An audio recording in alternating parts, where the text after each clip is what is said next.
Hey there! Almost all the ingredients I've used in the recipes today I got from Aldi. So I've just taken a bit of footage here so you can have a look at the prices current for now for the things that I got for these recipes. This is all you need to make a really yummy granola. And you can really leave the apricots out if you like, but they are a bit yummy, or you can use dried apple instead. So you just chuck your oats, your chopped dried fruit, your maple syrup and your peanut butter into a bowl, and then you just mix it up. So you can start with a spoon, and then as it sort of comes together a little bit, just knead it in with your fingers so it gets to be like a nice little dough that looks a bit like this. Tip it into your tray and bake it for about 12 minutes at 180 degrees Celsius, fan forced. And then you can take it out of the oven and flip it around. Just toss it around a bit so it doesn't catch and get burnt, and then put it back in and bake it for another 12 or so minutes until it's how you like it. So you might like yours a bit softer, or you might like it a bit crunchier. Do what you want to do. Make your granola how you like it. And when it's cooled down, just chuck it into an airtight container and it'll be ready for your week. This makes about 5 servings. So if you want to make a bigger batch, by all means do that. And if not, then this should keep for a couple of weeks at least in the pantry. Easy peasy. If you can get your hands on some psyllium husk, we can make an oaty wholesome bread. So you chuck your oats in the bowl, chuck your psyllium in the bowl. You can get psyllium in Woolworths at the moment for about $6 for 750 grams. I just had this one in the pantry. Bit of salt and water, and then we're just going to mix it for a few minutes. So we want to mix it until it starts to come together into, now this time, a bit of a dough, a bit of a doughy kind of ball. So just keep mixing it up until it looks something like this. Then you're going to get your loaf pan. You can see mine seen better days, but I like to use things until they cannot any longer do their job. And this one is going to work just fine for this because the dough's quite thick. So press it into your loaf pan, dampen your fingers a little, and then they won't stick to the dough as you're pressing it into a bit of a loaf shape. Probably this dough's thick enough that you don't even need a loaf pan. You could actually probably just mold it into this shape and put it onto your baking tray, but I've never tried it, so if you do, let me know how that goes. Chuck it in the oven and bake it at 180 Celsius for 30 minutes. And then you can slice yourself a piece. This is a dense bread. This is hearty and filling. So you're not going to need thick slices of this. It's not sort of like a regular white bread. And here's the hummus that I like to make. It's really simple, and I'll chuck the recipe in the comments for you. And some tomato slices. Nom nom. Just ignore the honking. I'm doing the voiceover in my car, so I don't know what's going on there, but they're not tooting me, I promise. Cracked pepper and salt if you want it.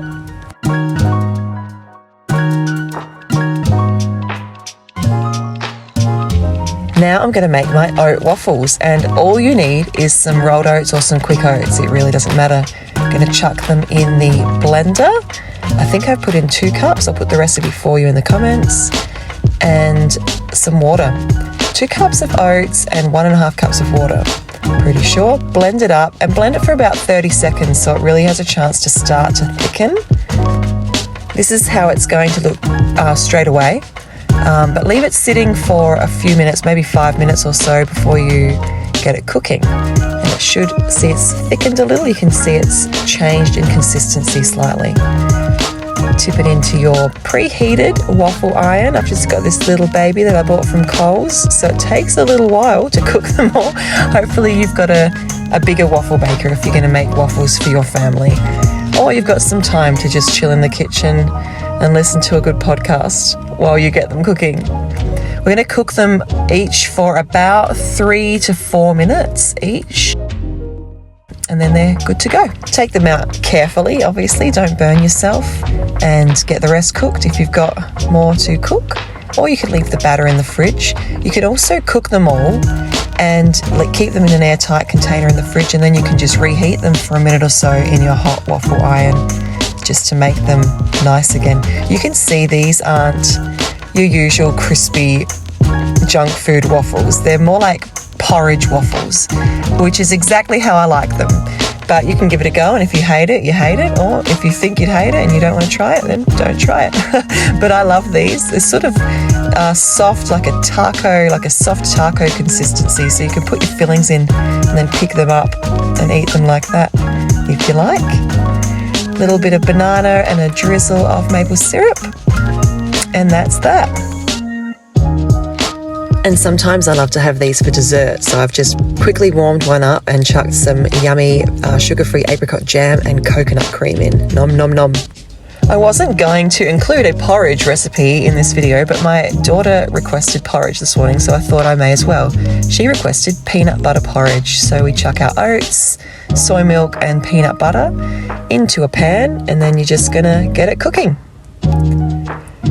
So I like to add half the milk, stir it up for a couple of minutes, and then go ahead and add a little more milk, probably half, just to see how it's cooking and how you feel like eating it that day. You might want it sloppier, you might want it thicker.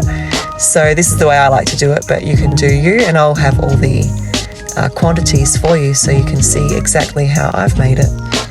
And this is how my daughter likes it, so success.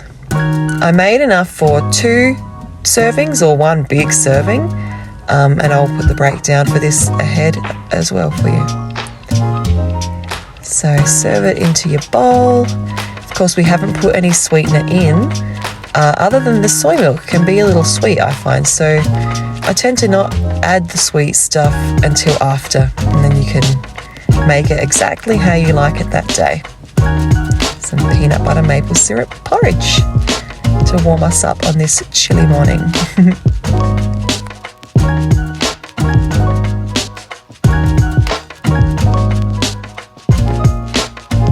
And if you're vibing with a savoury brekkie, then here is a recipe for zucchini fritters. Again, we just chuck our oats into the Vitamix or your blender, a bit of water and baking powder, and a little bit of garlic powder if you've got some. Salt and pepper to taste, so that's entirely up to you. You can really use whatever you've got on hand, whatever you've got in the pantry. And we're going to blitz it on up as soon as I've put the pepper in. Thought I'd done that already. Bit of pepper, and then we'll get it blended into a fairly thick batter. So you can see the batter is a lot thicker than the waffle batter because there's a lot of moisture in the zucchini. So we don't need our batter to be too wet. In fact, we need it not to be. Then we're just going to stir this on up into a nice little fritter mix before we get it into our frying pan. There we go. So heat your frying pan up. I put just the teeniest bit of coconut oil in because I was scared it was going to stick, and I obviously need new cookware, so that's why I did that. Bit hot, but anyway, try to avoid my mistakes. And chuck your fritter mix in and just pat it down a little so they're not too thick. You don't want sort of doughy, oaty middle. You want to make sure it can cook all the way through. So pat it down so it's not too thick. A little bit of a press down. Apologies for my arms. This is one of the first videos I think I've done like this. I'm very new to it, but it's so much fun. So if you're enjoying it, please let me know. And if there's anything you'd like to see me cook, then I'd love to hear all about it. So let me know. Cook them for a few minutes and then flip them on over when they're nice and golden. I've sped the video up so you don't have to watch the whole cooking process. So it is a couple of minutes, 2 to 3 minutes on each side, and then they'll be good to go. Brekkie is done.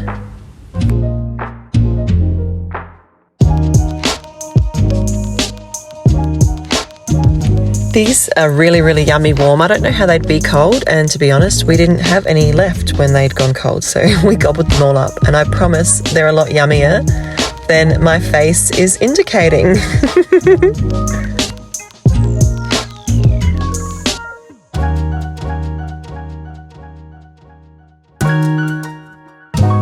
After I'd had a taste though, I did think a yummy dipping sauce might be a good idea. So I made a maple sweet chili style dipping sauce, just some maple syrup, some chili powder, some garlic powder, and a little shake of salt. Mixed that all up, and we dipped our fritters into this maple sweet chili dipping sauce. It was delicious.